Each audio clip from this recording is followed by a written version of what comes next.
मुझे तो अब भी यकीन नहीं हो रहा है कि वो लड़की बिल्कुल संध्या के जैसे दिखती है। तुम लोग उसे यहाँ पर लेकर क्यों नहीं आए? मैं उससे मिलना चाहती थी, उसे देखना चाहती थी। वही साहब, देख तो आप अब भी सकती हैं। ये देखिए, देखिए और बताइए कि संध्या में और उस लड़की में क्या फर्क है?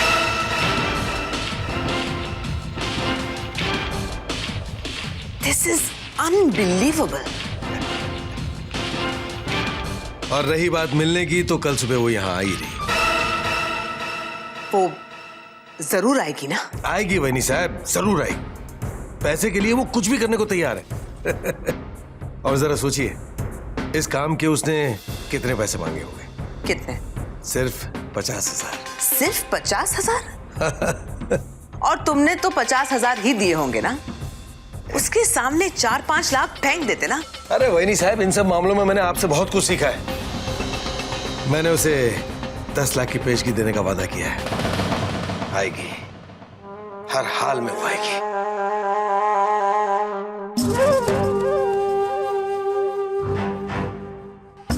तुम क्या सोच रहे हो डीके?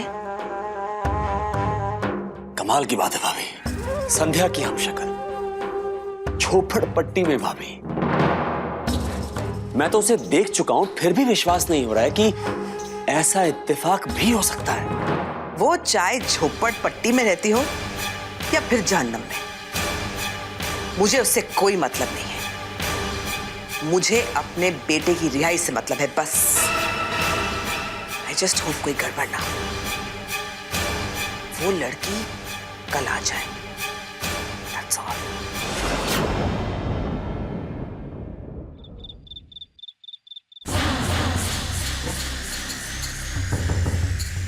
वृंदा, तुमने ये ठीक किया कि उन लोगों की बात मानकर उनके साथ वहां जाने से इनकार कर दिया, वरना उन्हें शक हो जाता। मानिक अंकल, गायत्री जी बिल्कुल ठीक कह रही थी। युवराज मेरे मर्डर के केस में बहुत बुरी तरह फंस गए। उस परिवार को इतना लाचार, इतना बेबस मैंने कभी नहीं देखा। यकीन ही नहीं हो रहा कि उन्हें इतनी जल्दी वृंदा पर भरोसा। वृंदा, ये उन्हीं लोगों का तरीका है। ऐसे कई खेल वो कई लोगों के साथ खेल चुके हैं। ये लोग ऐसे ऐसे प्लान बना दे कि सामने वाला आदमी वही सोचे जो ये लोग चाहते हैं, लेकिन अब बारी उनकी। ये लोग वही देखेंगे जो हम उन्हें दिखाएंगे। बस तुम सारी बातें याद रखना।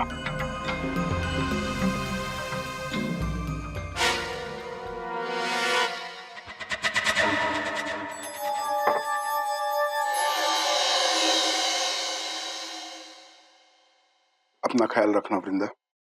दोबारा उन भेड़ियों के बीच जा रही हूं। मानिक अंकल, अब बहुत फर्क है। अब ना तो मैं लाचार हूं और ना ही बेबस। अब मैं इस दुनिया को अंदर और बाहर से बहुत अच्छी तरह देख सकती हूँ। पहले मैं उस जागीरदार परिवार में बहुत अलग सपने लेकर गई, लेकिन अब मैं युवराज की जिंदगी और उसके सपने जागने के इरादे लेकर वहां जा रही हूँ। मैं उसके साथ जिंदगी जीने नहीं, बल्कि उसका जीना हराम करने जा रही हूँ। बेटा, फिर भी अपना ख्याल रखो, हमेशा चौकन्ना रहना। आप मेरी तरफ से बिल्कुल बेफिक्र रहिए, क्योंकि अब फिक्र करने की, डरने की और सहने की बारी उन लोगों की। मैं तो बस कल सुबह होने का इंतजार कर रही हूँ।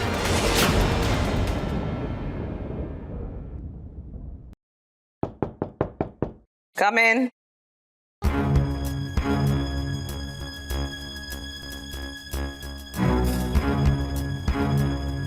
वैनी साहब,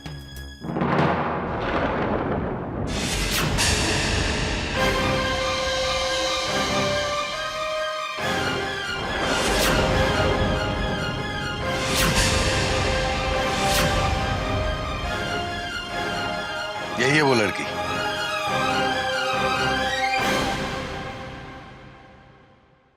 क्या बात है बाप, साला तुम लोग का तो बहुत वट लगता है। इतना बड़ा रापचिक कमरा में रहते हैं तुम लोग हैं, और ये बिस्तर तो बाय गॉड यही मलमल है ना। अगर सब कुछ ठीक रहा तो तुम भी ऐसे ही रहोगी। ये अंकल, बुढ़िया कौन है? बुढ़िया? देखो बेटा, ऐसा नहीं कहते। ये वहीनी साहब है, मतलब भाभी। इन्हें तुम आंटी कहकर बुला सकती। नहीं, संध्या मुझे मम्मी जी कहती थी। ये लड़की भी मुझे उसी नाम से बुलाएगी। समझ गई ना? भाभी, बेहतर होगा कि ये हमारे साथ कमरे में ना रहे, एटलीस्ट तब तक जब तक कि युवराज केस से बाहर नहीं आ जाता। और हाँ, इसका ये हुलिया बदलना बहुत जरूरी है। जितनी जल्दी हो सके इसे वृंदा से संध्या बनाना पड़ेगा। बिल्कुल ठीक कहा तुमने डीके। पंकज, तुम ऐसा करो, तुम इसे अपने साथ ले जाओ और सरला के साथ रखो उसके रूम में। तुम डीके के साथ शिफ्ट हो जाना और सरला को कहो इसे बिल्कुल संध्या की तरह तैयार करे। ठीक है। इन द मीनवाइल डीके और मैं हॉस्पिटल जाके युवराज को एक खुशखबरी देकर आते हैं। ए आंटी जी, मम्मी जी, पहले 10 लाख रोकड़ा इधर ढीला कर। जब तक अपन को पैसा नहीं मिलेगा ना, अपन इधर से एक स्टेप नहीं हिलेगी। वैसे भी अपन को बिस्तर बहुत अच्छा लगा है। डीके,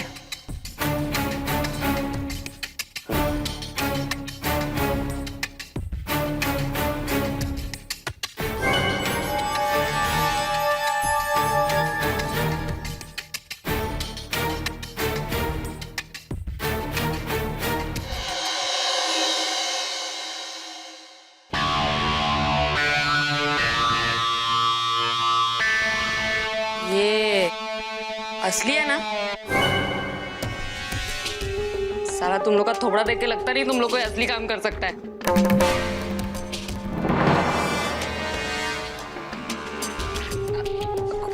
खुंदक काहे को खाता है?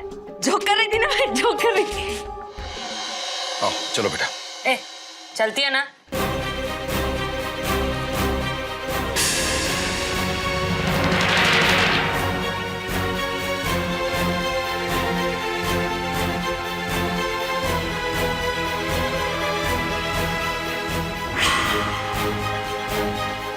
ठीक है, रात में फोन करती हूँ। Okay, bye.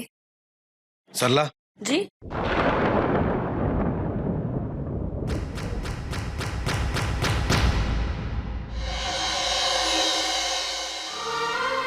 नीरज, अगर तुम संध्या को इन सबकी हैवानियत से पूरी तरह से बचाना चाहते हो तो तुम्हें इसे कहीं दूर ले जाना, बहुत दूर। सरला चाची, अब तुम वृंदा हो जो संध्या से बिल्कुल अलग है। संध्या, ये क्या होलिया बनाया है तुमने संध्या? खा गई ना धोखा? अरे भाई, ये संध्या नहीं, वृंदा है। संध्या की हम शक्ल।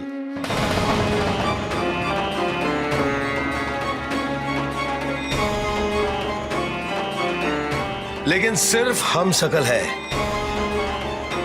जब ये मुंह खोलेगी ना तो टपोरियों वाली भाषा बोलना शुरू करती है। पहनावा तो तुम देख ही रही हो। संध्या की शक्ल छोड़कर बाकी इसमें संध्या की कोई भी बात नहीं है।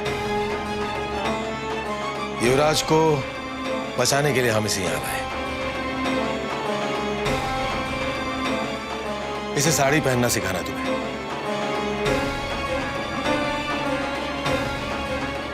अरे देख क्या रही हो? जाओ, जाकर बात करो। तुम्हें मेरी बात पर यकीन हो जाएगा। जाओ।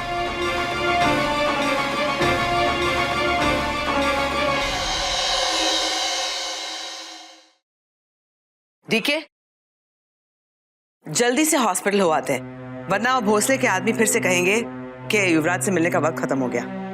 मैं उसे ये न्यूज देने के लिए बहुत उतावली हूँ। देखिए भाभी, अगर आप मेरी बात माने तो ये लड़की वृंदा, इसके बारे में हमें युवराज से अभी कुछ नहीं कहना चाहिए। क्यों? तुमने देखा नहीं है डीके, वो बेचारा कितना परेशान है। उस हॉस्पिटल के बिस्तर में बीमार आदमी की एक्टिंग करते करते वो बीमार लगने लग गया है। उसे खबर देंगे तो बेचारा एटलीस्ट मेंटली थोड़ा सा रिलैक्स तो हो जाएगा। भाभी, मैं भी चाहता हूं कि हम युवराज को संध्या की इस हमशक्ल के बारे में सब कुछ बता दें, लेकिन बात को समझने की कोशिश करिए भाभी। जैसे युवराज को इस लड़की के बारे में पता चलेगा, जाहिर सी बात है वो खुशी से पागल हो जाएगा भाभी। और अपनी इस खुशी में अगर उसने ऐसी वैसी कोई भी हरकत कर दी, ऐसी वैसी कोई भी बात कह दी, तो वो इंस्पेक्टर भोसले और उसके वो कांस्टेबल जो 24 घंटे युवराज के आसपास मंडराते रहते हैं, उन्हें शक हो जाएगा भाभी कि केस से पहले युवराज अचानक इतना खुश क्यों नजर आ रहा है। और आप अच्छी तरह जानती हैं, खुशी हो या गुस्सा, जब युवराज के सर पे पागलपन सवार होता है तो बिना कुछ सोचे समझे वो कुछ भी कह देता है भाभी। भाभी, ये संध्या नहीं है, ये संध्या की हमशक्ल वृंदा है। और आपने देखा नहीं उसके उठने बैठने का तरीका, उसके बात करने का तरीका, किस तरह से वो देखती है, बात करती है, कपड़े पहनती है। उसे संध्या बनाने में बहुत वक्त लगेगा भाभी। और मैं चाहता हूं कि जब हम इस लड़की को कोर्ट में संध्या बना के पेश करें तो सबको यकीन हो जाना चाहिए कि ये संध्या की हमशक्ल नहीं, संध्या ही है। सिर्फ शक्ल एक होने से हमें कुछ हासिल नहीं होगा भाभी। ये हमारा आखिरी दाव है। इतनी सी गलती हुई तो युवराज तो अंदर जाएगा, साथ ही साथ फ्रॉड के केस में हम सभी अंदर चले जाएंगे। राइट टीके, यू आर एब्सोल्युटली राइट। इस राज के बारे में किसी को कुछ नहीं पता लगना चाहिए, युवराज को भी नहीं।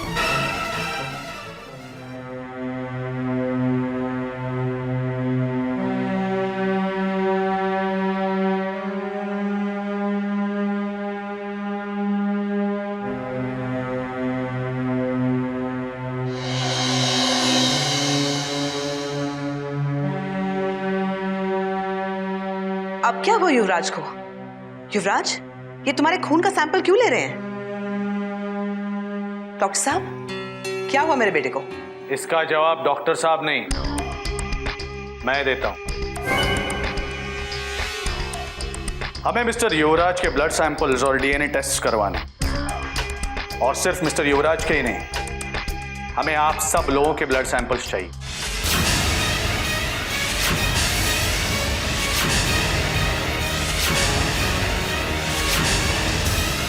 इसलिए प्लीज कोऑपरेट कीजिए और अपने ब्लड सैंपल्स दीजिए।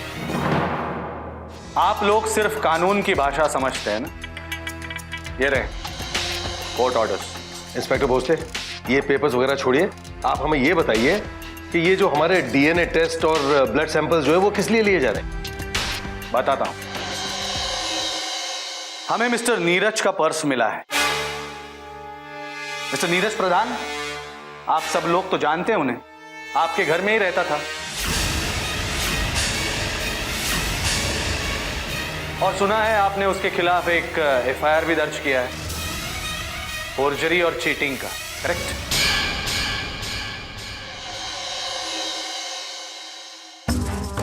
हद होती है, मरने के बाद भी ये नीरज का बच्चा हमारा पीछा नहीं छोड़ रहा।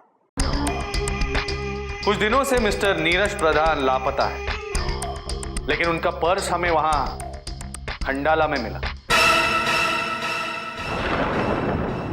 जहां मिस्टर युवराज और संध्या की गाड़ी का हादसा हुआ, वहीं कुछ किलोमीटर दूर जंगल में कुछ आगरी लोगों को यह पर्स मिला, और उस पर्स पे खून के दाग हैं। इंस्पेक्टर भोसले, आप क्या कहना चाह रहे हैं? इन खून के दागों से आप क्या साबित करना चाहते हैं? जांच से यह पता चला है कि उस पर्स पर 3 लोगों के खून के दाग हैं। एक शायद नीरज का ही हो, और हो सकता है उसकी मौत हो गई।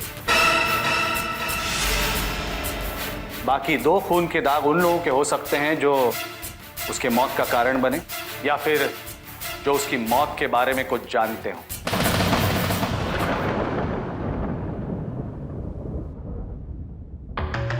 हम यही ढूंढ रहे हैं कि वो दाग किसके हैं, क्योंकि वही लोग बता सकते हैं हमें नीरज के बारे में। ऐसा भी तो हो सकता है इंस्पेक्टर साहब कि वो दाग उन लोगों के हो जिनको पर्स मिला है, या फिर कोई और।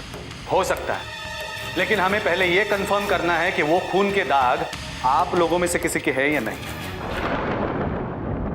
क्योंकि हमें शक है कि शायद नीरज का भी आपके केस से कुछ ताल्लुक है। ये क्या बकवास कर रहे हैं आप? बकवास नहीं कर रहा हूं मिस्टर पंकज।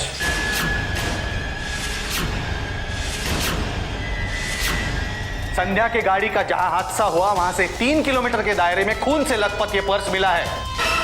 इसीलिए आप लोग चुपचाप कोऑपरेट कीजिए और अपने ब्लड सैंपल्स दीजिए प्लीज, इट्स अ रिक्वेस्ट।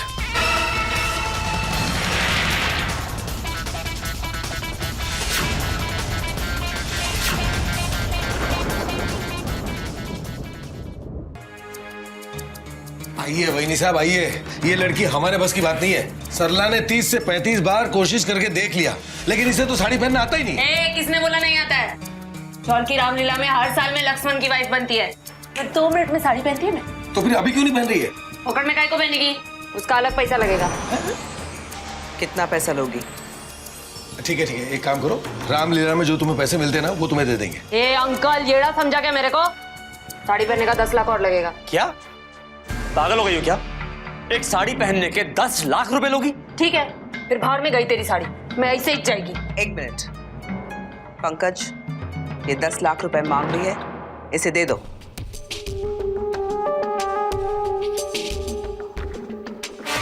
ठीक है, तुम्हें याद नहीं भोसले ने हॉस्पिटल में क्या कहा था? बात को समझो। तेरे को साड़ी पहनने के 10 लाख रुपए नहीं दे रहा हूं, तेरी ये जो शक्ल है ना, इसके 10 लाख रुपए दे रहा हूं। लालची लड़की। ए बुढ़िया, ये कैसे बात करते बड़ों से?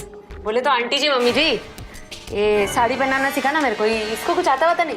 ये ले ले पहना, मैं इधर ही खड़ी रहेगी, मैं हिलेगी नहीं, पहना।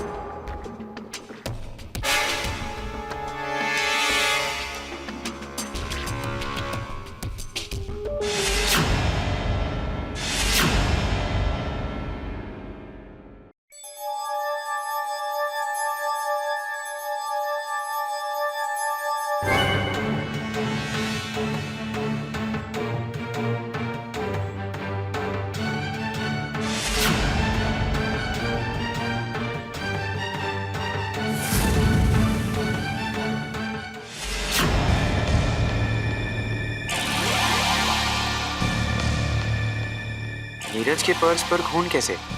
मैंने भी उसे मारा, पर मुझे कोई इंजरी नहीं थी। फिर मेरा खून उस पर्स पे हो ही नहीं सकता।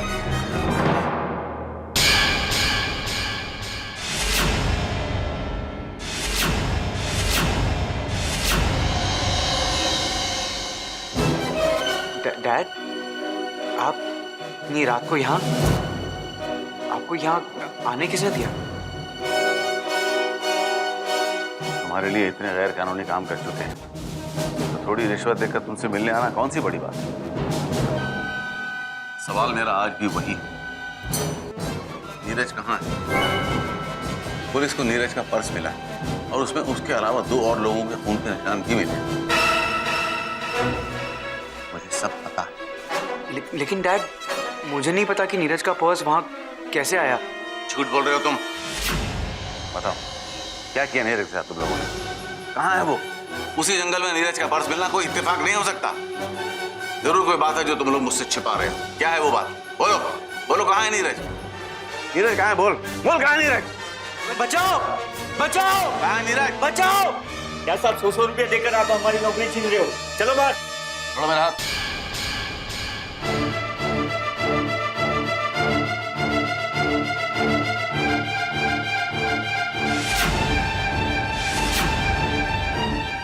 हाँ गायत्री जी, मैं ठीक हूँ। यहाँ वैसे तो सब कुछ बहुत आसान है, लेकिन कभी कभी बहुत बुरा लगता है जब कुछ अपने लोग जिन्होंने मेरी मदद की, जैसे सरला चाची, उनके सामने वृंदा बनना बहुत मुश्किल हो जाता है। लेकिन आप बिल्कुल ठीक कह रही थी गायत्री जी, ये लोग मेरे सामने बिल्कुल बेबस हो गए। मेरी हर ऊटपटांग बात, हर बर्ताव सह रहे हैं ये लोग। इन लोगों को इतना लाचार मैंने कभी नहीं देखा। पर ये तो सिर्फ शुरुआत है। मैं अपने साथ हुए हर अन्याय का इन लोगों से गिन गिन कर बदला लूंगी।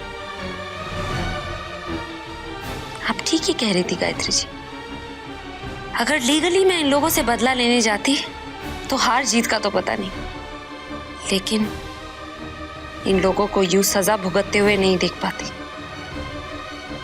अब मैं किसी को नहीं छोड़ूंगी।